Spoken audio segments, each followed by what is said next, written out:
आणखीन एक महत्त्वाचा अपडेट आहे। 24 आणि 25 मार्चला बँकांनी संपाचा इशारा दिलाय। सरकारी आणि काही खासगी बँकांचा 24 आणि 25 मार्चला संपाचा इशारा आहे। शनिवार रविवारला धरून 24 आणि 25 मार्चला बँकांनी संपाचा इशारा दिलाय। सलग 4 दिवस बँका बंद राहिल्यास सर्वसामान्यांची अडचण होऊ शकते। बँक ऑफ महाराष्ट्रातील कर्मचाऱ्यांचा 20 मार्चला एक दिवसीय संप सुद्धा असणार आहे।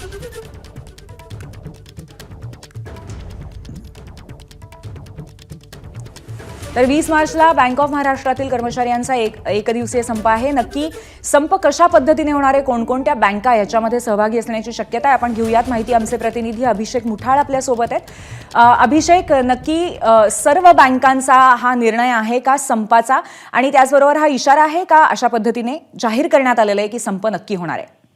एकूणच देशातील बँक कर्मचारी संघटनांचा हा संपूर्ण आपल्याला संप पाहायला मिळतो आहे। मार्च महिन्यात आपल्याला हा 2 दिवसीय संप पाहायला मिळणार आहे।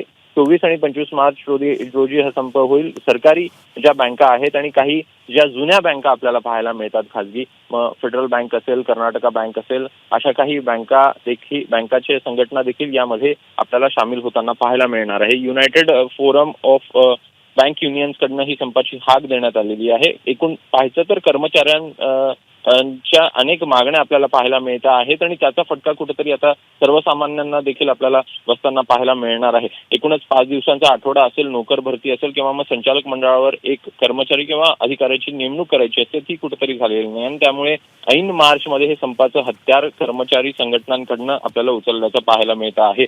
एकूण यामध्ये जर का पाहायचं तर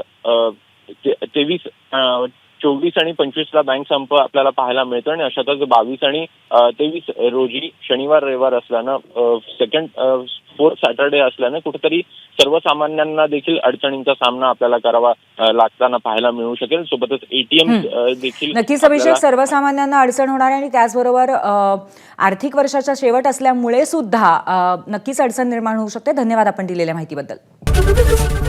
एबीपी माझा, उघडा डोळे बघा नीट।